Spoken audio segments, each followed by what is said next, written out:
kasih kepada Ustaz Abdul Razak. Okey, kita masih lagi di dalam perbincangan atau perkongsian berkenaan dengan nafkah anak. Okey. Dan yang kita bincangkan sebelum break tadi adalah berkenaan dengan apakah bentuk permohonan ataupun kes-kes yang boleh dibuka oleh isteri apabila suami ataupun bekas suami telah gagal untuk membayar nafkah anak. So yang sesi yang kedua ini ataupun selepas break ini kita akan bincangkan berkenaan dengan permohonan penguatkuasaan perintah nafkah anak. Yang kita bincangkan ini sekali lagi saya perlu ingatkan adalah apabila isteri tadi satu dia sudah ada perjanjian bersama dengan suami berkenaan dengan jumlah dan juga cara pembayaran nafkah anak. So yang perjanjian tadi telah di-endorse mahkamah menjadi perintah mahkamah.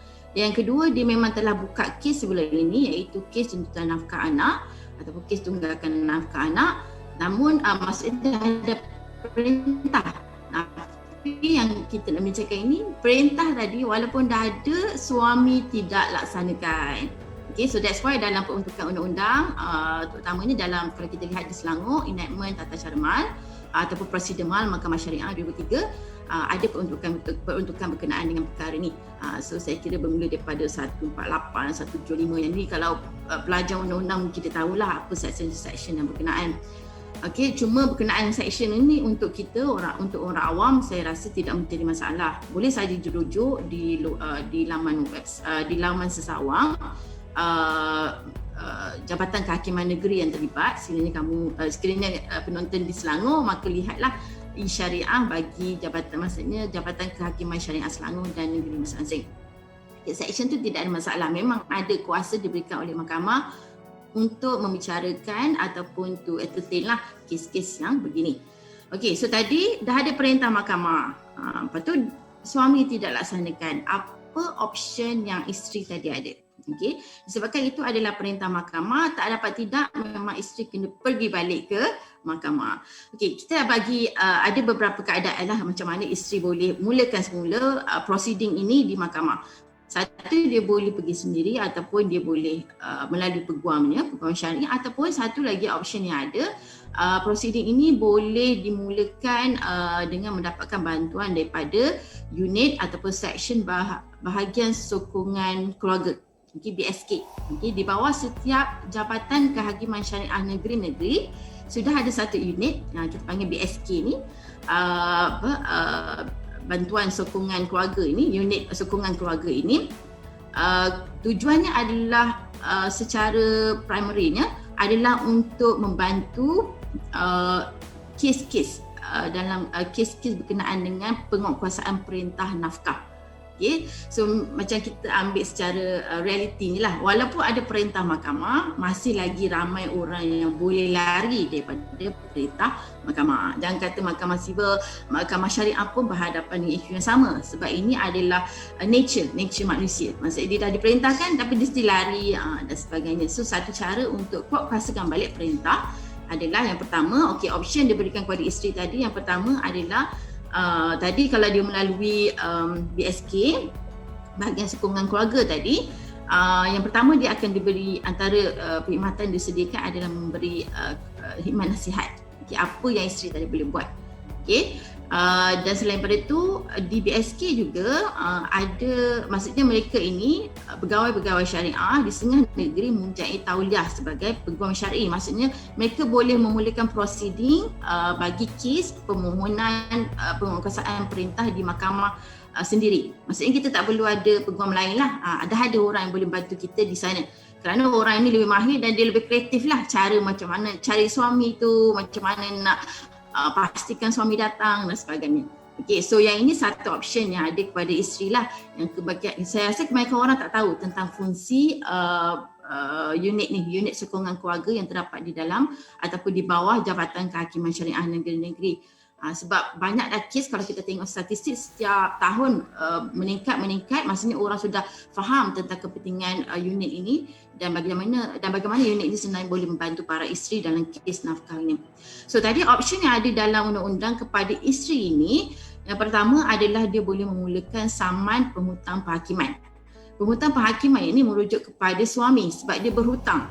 Dah ada perintah, yang menyuruh dia membayar tapi dia tak bayar, jadi dia penghutang penghakiman. So kita keluar, jadi mahkamah mengeluarkan saman kepada suami tadi. Maksudnya dalam kes ni bila saman tu sampai kepada suami tadi akan dipanggil ke mahkamah dan akan diselidiklah oleh pihak mahkamah berkenaan dengan kenapa dia tak bayar, sebenarnya berapa banyak dia mampu bayar dan sebagainya. Ini satu cara untuk perintah tadi dikuatkuasakan. Tapi kena bear in mind juga, boleh jadi yang kita tuntut tadi adalah contoh 4,000 sebulan, tapi bila dipanggil suami tadi ada kuasa budi bicara mahkamah juga di situ. Maksudnya jumlah itu tidak semestinya dikuatkuasakan. Boleh jadi melihat kepada kemampuan suami tadi, tak boleh nak diperintahkan suami tadi membayar. Tapi kalau dalam kes tunggakan, suami tadi contoh dia dah dibentangkan oleh isteri tadi atau dipohon oleh isteri sekian-sekian jumlah, maksudnya sepanjang daripada perintah mahkamah di kes mahkamah rendah contoh kata, memang suami tak pernah bayar. Jadi benda tu jadi tunggakan lah. Kalau 4,000 sebulan, contoh 6 bulan dia tak bayar, maka dah jadi 24,000 kan Ustaz? So satu jumlah yang sangat banyak dan boleh dituntut di mahkamah. Dan that's why juga dinasihatkan bagi isteri begini, kalau dah ada perintah mahkamah, jangan tunggu sampai suami gagal bayar berbulan-bulan. Maksudnya kalau saya dapat nasihat, hari ini kita punya perkongsian lebih bermakna sebab alhamdulillah dapat tips-tips yang menarik daripada yang Arif sendiri. Itu rakan saya di maksudnya hakim Mahkamah Rendah Syariah. Dia bagi tips-tips yang kita akan kongsi di hujung sesi ini. So antara tips yang dibagi adalah yang saya akan sebutkan juga di hujung nanti adalah yang isteri tadi jangan tunggu sampai suami tadi default berbulan-bulan. Maksudnya isteri tak boleh expect nanti bila dia bawa kes ni ke mahkamah, suami tu boleh bayar satu jumlah yang sangat besar. So bila dia default sekali, okey bagi can. Okey, kalau kita tengok dalam prosedur unit sokongan keluarga tu, dia memang bagi notis, dia boleh mohon ke mahkamah akan keluarkan notis amaran. Tapi masih lagi kalau suami tadi masih lagi gagal untuk bayar, barulah kita ada option macam saman, penghutang penghakiman dan sebagainya. Okay, so macam tadi jangan tunggu lama-lama. Okay, suami default jangan tunggu lama-lama. Suami default kali kedua, langsung sahaja difilekan kes permohonan penguatkuasaan perintah ini, supaya sum ataupun jumlah yang kita nak tuntut itu tidak begitu banyak dan akhirnya tidak begitu membebankan. Okey, dan yang kedua, option yang isteri tadi ada, yang ini diperuntukkan di bawah mahkamah, di bawah penguasaan perintah. Mahkamah juga boleh mengeluarkan perintah penjualan dan penyitaan. Okey, ada beberapa kes yang saya dah lihat sebelum ni, di mana suami tadi, mahkamah boleh perintahkan harta suami ini dicagarkan ataupun dijual. Ataupun ada kes yang mana contoh tunggakan nafkah yang disebutkan dalam permohonan isteri tadi, contoh dah 100,000. And then pada masa yang sama isteri ni tahu suami dia ada option yang sama ini, mahkamah tadi boleh memerintahkan pihak-pihak tertentu, pejabat tanah lah ni, untuk tukar nama geran tu pada anak. Pun boleh pernah berlaku dalam kes. So dia tak dapat duit tapi dia dapat tanah lah, dan tanah itu mungkin boleh dilupuskan dengan cara dijual dan sebagainya. So dia dapatlah duit itu untuk membayari nafkah anak. Ada beberapa kes ya. So itu yang kedua. Yang ketiga adalah menggunakan kaedah hiwalah. Maksud kata hiwalah ni adalah satu kontrak yang mana contoh saya letak dalam situasi saya ada hutang dengan ustaz. Okey, patutnya saya bayarlah ke ustaz kan. Tapi saya tak bayar-bayar. Tapi ustaz tahu ada orang lain hutang dengan saya. So instead of ustaz tunggu saya bayar ke ustaz, okay, ustaz tuntut terus hutang ustaz tu daripada orang yang berhutang dengan saya. Itu hiwalah. So yang ini pun actually ada dalam perundangan. Maksud kata macam dalam, kalau kita letak dalam situasi sekarang ni dia nak tuntut nafkah, tunggakan nafkah tadi tu yang telah diperintahkan oleh mahkamah kepada suami, pegang duit suami, something like that. Ni basically kita ada peruntukan itu, cuma yang saya diberitahu ada kesukaran dari sudut pelaksanaannya.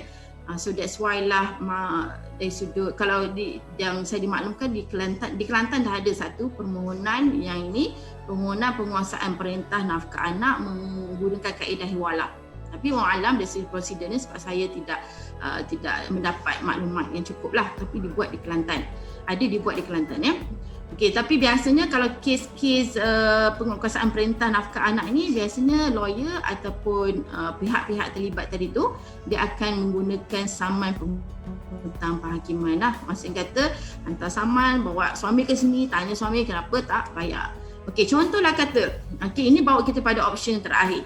Contoh kata tadi dah disaman, dah dimaklum kenapa-kenapa, okey, suami kata okey saya akan bayar, saya akan lunaskan tunggakan nafkah dan sebagainya. Okey, tapi berlangsungnya satu waktu isteri mengadu kata memang suami tak bayar langsung ataupun bayar tapi tak cukup ikut sebagaimana yang dipohon di mahkamah. Jadi dalam kes ini bolehlah isteri tadi membuka kes ataupun memohon supaya diadakan kita panggil perintah komitel. Okey, ataupun kalau prosedur dia dipanggil notis penghakiman lah. Difailkan notis penghakiman, maksud kata memohon kepada mahkamah tadi untuk memenjarakan suami dia. So dia macam dibagi levy lah. Maksud kata kalau dibayar dia tak kena penjara. Tapi kalau dia tak bayar dia kena penjara. So beginilah keadaannya. Memang ada kes yang banyak yang ni. Maksud kata dia tak bayar juga, lepas tu penjarakan dia. Okey, lepas tu penjara tu nak dijadikan cerita, alhamdulillah adalah pula duitnya. Yang asal-asal tu kata tak ada pula duitnya, boleh pula bayar. Boleh, terlepaslah dia daripada penjara. Ataupun nanti contoh berlalu 1 bulan, okey, dia tak bayar sekali lagi. Okay, so boleh juga sekali lagi kuat-kuasakan dengan perintah ataupun notis penghakiman tadi tu, minta suami mohon kepada mahkamah supaya suami dipenjarakan. Dipenjarakan maksudnya nanti bailiff ataupun pegawai syariah tertentu tu dia akan pegawai mahkamah yang akan menangkap suami tadi tu dan masukkan ke penjara. Biasanya yang saya tengok yang ini biasanya dengan dengan bantuan yang diberikan oleh PDRM juga. Kuasa untuk menangkap tadi tu. Waran boleh dikeluarkan oleh mahkamah, tidak ada masalah. Tapi dalam nak menangkap tadi tu, kemungkinan ialah kalau bertumbuk sebagainya kan Ustaz kan, jadinya adalah bantuan daripada PDRM disediakan. So itu option yang isteri ada. Saman penghutang penghakiman, penjualan penyitaan, hiwalah, satu lagi perintah komitel. Ini biasanya last resort dia. Kalau memang tak boleh juga, maka yang akan menjarakanlah suami tadi. So bila penjara barulah ada duit untuk membayar nafkah anak-anak tadi. Okey, mungkin kita boleh share tips tu Ustaz? Sekejap. Sebelum kita share, saya teringat bila Ustazah cerita tadi. Saya teringat masa saya praktikal di mahkamah syariah tu. Jadi saya punya peguam suruh hantar hantar saman tu ke rumah. Saman. Jadi kita naik motor malam-malam ni sampai ke Shah Alam. Kalau ada marah kena bagi hamun. Aduh. Dia teringat pasal isteri baru dia, isteri lama yang hantar isteri tu dia minta tuntutan anak. Kita pula yang praktikal ni kena marah, kena maki hamun. Padahal kita nak lama-lama kita campak je surat dia tinggal. Saya tak tahu kisah apa. Jadi sebenarnya bila Ustazah cerita tu realitinya kalau sampai boleh penjara ni dia dah macam butang kan. Kalau masa nak berhutang bukan main, nak bayar susah. Begitu juga dengan dalam nafkah ni lah. So bila dah dianggap hutang, so sebenarnya kita nak encourage supaya dapat anak-anak dapat hak dia. Yang cuma cabaran kita ialah kadang-kadang sebab orang malas, mungkin berkecah kan. Tak apalah, lantak lah kan. So tengok sebenarnya ada beberapa undang-undang yang akan membela hak anak-anak atau mantan isteri ni. Tapi cuma bila kita, mungkin masyarakat kita ni jemaah nak bergaduh lama-lama itu. Tapi sebenarnya kita telah pun siapkan. Jadi mungkin dengan tip-tip yang Ustazah nak kongsi sekejap lagi ni, slide ni akan lebih memudahkan. Namun ada satu soalan Ustazah sementara tu. Boleh tak kita jawab satu soalan ni? Okey, boleh. Kata jika suami telah meletakkan syarat, kata tengah gaduh-gaduh dulu, kalau kau nak bercerai juga jangan tuntut apa-apa. Jadi suami cakap dengan suami isteri je, kalau mungkin adalah dia berselingkuh ke apa benda kan. Jadi isteri tu tuntut, kata dia kalau nak bercerai juga boleh, tapi jangan tuntut apa-apa. So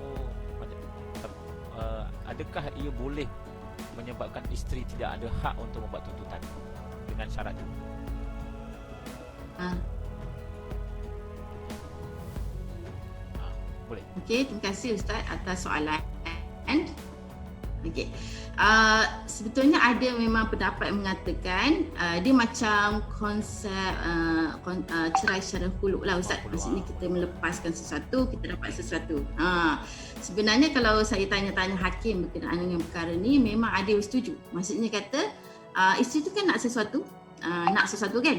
So bila dia nak sesuatu, dia boleh gantiannya dia boleh lepaskan hak-hak dia untuk menuntut perkara-perkara yang lain. Itu memang boleh dilakukan. Maksudnya tadi isteri tadi contoh dia kata ceraikan saya, kalau ceraikan saya dengan cara baik, disebab itu saya tak akan menuntut sekian 1 2 3 4 5 6 7 8 lah. Semua benda tu dia tak akan buka file tu. So dari satu sudut memang suami tu ceraikan dan isteri tu tercerai. So dari satu sudut benda ni diiktiraf kerana isteri melepaskan sesuatu dan suami tadi bersetuju. Okey, cumanya di sini perlu difahamkan, okey, yang kita bincangkan adalah hak anak. Okey, sepatutnya isteri tadi dia nak lupuskan hak dia sajalah. Dia lupuskanlah hak dia. Okey, ceraikan saya. Bila dah cerai saya tak akan tuntut nafkah iddah. Saya tak akan tuntut hutang mahar. Saya tak akan tuntut tunggakan nafkah saya. Kalau boleh dia tuntut yang itu sajalah kan Ustaz, sebab itu adalah hak dia. Tapi bila kita bercakap tentang hak anak, kalau digugurkan dan benda itu dimeterai menjadi satu perjanjian, maka isteri tak boleh menuntut. Tapi bagi pihak suami, dia sendiri kena tahulah, sebab itu adalah tanggungjawab dia. Anak tu adalah tanggungjawab dia. Maksudnya tanggungjawab dia, walaupun isteri mendatangkan syarat sekian, kewajipan itu berjalan. Beza dengan isteri, nafkah isteri kan Ustaz. Nafkah isteri ni berjalan ataupun dia become effective kerana suami tadi bernikah dan suami tadi pegang isteri tamkin. Okey, dan isteri tadi minta nafkah. Okey, so berjalan nafkah dia. Nafkah anak adalah kerana nasab. Kerana itu adalah anak dia. So dia dalam konteks ini dan anak menuntut, ataupun dalam konteks ini isteri yang menuntut bagi pihak anak. So dalam konteks ini kewajipan itu berjalan sehinggalah kalau kita tengok undang-undang atau kita tengok fix, sehinggalah anak itu kalau anak perempuan sehingga dia berkahwin kerana berpindahnya perwalian dan ataupun sehingga dia mencapai satu tahap, satu umur yang mana dia boleh menanggung dirinya sendiri. So sekali lagi jawapannya adalah syarat itu adalah syarat yang sah. Namun begitu, bila kita bercakap tentang nafkah anak, dia ada hak anak di situ dan kewajipan bapa untuk bayar nafkah anak adalah berjalan. Maksudnya kalau tidak bayar, terus sahajalah berdosa bapa dia tu. Jadi maknanya mungkin isteri tak dapat, anak tetap kan, sebab itu dah dalam Al-Quran. Baik Ustazah, jadi mungkin Ustazah nak kongsi tadi slide tip-tips yang mudah untuk sebagai mungkin akhir kita ni untuk tatapan para penuntut. Boleh Ustazah sharekan sekarang? Okey, boleh.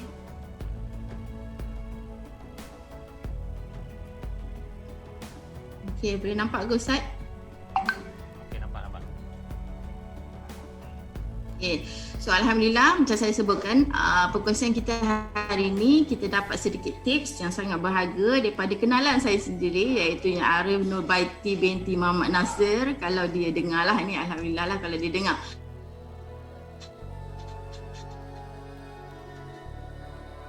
Dia bagi saya tips lah pada dia, sebab yang ini bila di bulletin, tapi di mahkamah rupanya ada banyak lagi benda yang kita perlu tahu.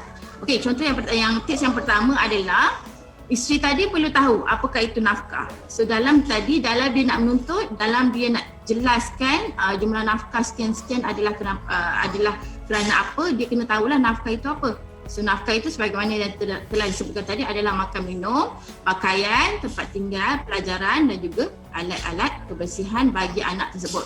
Okey. Dan yang kedua, pastikan mohon nafkah untuk setiap anak.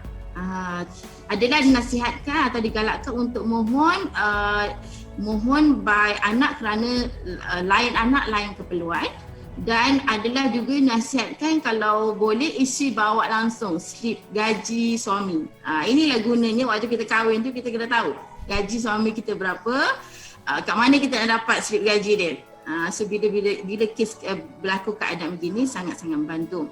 Okey, jumlah nafkah bagi setiap anak tadi tidak semestinya sama. So macam tadi saya sebut keperluan yang berlainan, umur yang berlainan menyebabkan jumlah nafkah juga berlainan. Dan macam tadi, isteri juga perlu tahu untuk explain kepada mahkamah, okey saya nak tuntut 4,000 untuk 4 orang ataupun seorang 1,000, yang anak pertama 1,000, anak kedua 1,500 dan sebagainya. Perlu tahu how to macam mana nak explain kepada mahkamah kenapa dituntut 1,000. Okey. Dan juga dinasihatkan sebelum memfailkan permohonan nafkah anak tadi diadakan ataupun dipastikan dikumpul resit-resit pembelian pembelanjaan setiap bulan. Maksudnya bila kita belanja bulanan tu pergi shopping kompleks beli barang-barang makanan, resit tu disimpan. Walaupun resit tu tak adalah kita ambil, kalau dulu masa saya praktis tak adalah kita tak adalah abstract satu persatu, tapi bila kita kata okey saya nak tuntut tunggakan nafkah anak daripada sekian waktu ke sekian waktu adalah sebanyak 10,000. Jadi daripada resit tadi tu kita boleh nampak jumlah lebih daripada 1,000. Tapi maksudnya jika perintah nafkah anak telah dimeterai, ini kalau ada perjanjian bersama, masa boleh lagi dipohon untuk diubah dan ditambah. Maksudnya boleh minta tambah bayaran tu, contoh asalnya 400 orang jadi 600. Ataupun boleh sebelum ni melalui bank tapi isteri suami tak bayar. So boleh saja dipohon. Yang ini saya lupa sebut tadi, macam tadi kita sebut tentang persamaan pengurutan penghakiman, boleh saja dipohon untuk dilakukan potongan gaji. Okay, sebab ada akta iaitu akta perempuan bersuami dan anak-anak ni menunjukkan bahawa perintah mahkamah syariah ni dan daripada situ gaji suami akan dipotong terus untuk bayar nafkah kepada anak-anak ni. Okey, seterusnya isteri boleh mohon perintah nafkah sementara. Ini juga penting. Maksud tadi dia nak mohon nafkah anak lepas cerai. Okey, tapi kes tu akan berjalan kan Ustaz untuk satu tempoh 3 bulan, contoh kata 6 bulan. So in the meantime itu macam mana? Jadi dia kena siap-siap sebut kepada hakim, dia nak mohon nafkah sementara, maksudnya kata sementara prosiding itu berjalan, suami tetap membayar nafkah kepada anak. Okey, dalam kes pemerkuasaan perintah nafkah, isteri boleh memohon supaya mahkamah memerintahkan kos ditanggung oleh bekas suami. Ini pun boleh. Maksudnya tadi kan kita contohlah kita mohon pemerkuasaan perintah nafkah anak. Sebenarnya kita mohon tu, kita keluarkan duit untuk bayar atas kegagalan dia bayar nafkah pada anak. So sepatutnya kos atas dia. So dalam mahkamah kita boleh tuntut kepada, kita boleh sebut kepada yang arif atau kepada hakim, mohon supaya kos proceeding ini ditanggung oleh suami. Kerana hakikatnya proceeding itu berjalan kerana suami yang gagal untuk membayar nafkah. Okey, dinasihatkan juga isteri tidak menunggu lama. Yang ini saya sebutkan tadi, tak perlu tunggu sampai 6 bulan dia default ataupun setahun dia default. Menyebabkan duit tunggakan, jumlah tunggakan ataupun jumlah dituntut terlalu besar menyebabkan akhirnya suami tadi tak boleh bayar. Okey, dan yang ini pun satu benda juga dalam mahkamah tu, contoh kes tu dibuka pada contoh kata bulan Jun 2021. Dan kes tu akan berjalan contoh berakhir selesai pada Disember 2021. Jadi sebelum hakim memberikan keputusan, isteri tadi boleh minta kepada yang arif ataupun mohon kepada hakim supaya jumlah tunggakan tu dikira daripada buka kes, sebelum buka kes, waktu buka kes sampailah kes tu diputuskan. So maksudnya kalau kita minta setakat tarikh kita mohon iaitu pada Jun, maksudnya akan ada kan dalam 6 bulan yang kita tak mohon kan, takkan kita nak buka satu lagi kes. So mohon siap-siap. Okey, dan satu lagi, bayaran nafkah boleh dibuat secara tunai ataupun secara angsuran. Yang ini banyak maksudnya boleh bicara hakim lah melihat kepada fakta-fakta kes. Contoh kata kalau kes tu suami memang mampu bayar lamsam lah untuk macam diberi alternatif lah kepada suami tadi. Contoh tunggakannya adalah 10,000. Jadi bayar setiap bulan berapa sekali dengan nafkah yang asal tu, yang wajib tu. Contoh 4,000 setiap bulan itu perintah asal. Tu kena bayar, tapi ada sentang tunggakan juga bayar contoh 500 bulan sehinggalah habis tunggakan nafkah anak tersebut. Okey, Alhamdulillah itu 11 tip yang dikongsikan oleh Yang Arif sendiri. Saya harap memberi manfaat yang besar bukan sahaja pada kita, kepada penonton, kepada kalau pelajar, pelajarlah, maksudnya dia boleh belajar. Kalau dia adalah pihak-pihak yang kemungkinan sedang diuji dengan ujian ini, kemungkinan dia boleh suarakan benda ini kepada peguam ataupun kepada pegawai syariah mewakili dia untuk kes-kes sebegini. Okey, saya kira itu saja Ustaz.